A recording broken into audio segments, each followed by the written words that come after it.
ማንኛውም ጥራጥሬ የተለያየ ግብአትን አድቅቆ ወይም ደግሞ በሽክቱ ከተፈለገ መተካት የሚችል ማሽን ነው። የዲናሞ ጉልበት 11 ኪሎዋት ነው።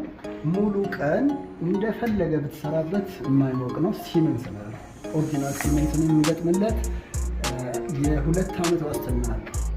2 ዓመት አለው። ምንም አይነት ድምፅ የለው። ከውሃ ብረት የተሰራ ነው እንዳለ ቻናል የተጠቀመው በመክፈት ውስጥ ያለውን ጥርሶች ብቻ መቀየር ነው። ያ የሚቀየረው እንደ አገልግሎቱ ነው። 2 ዓመት። አድራሻችን ፈረንሳይ ለጋ ሲሆን የሃ ትምህርት ቤት ጀርባ ያገኙናል።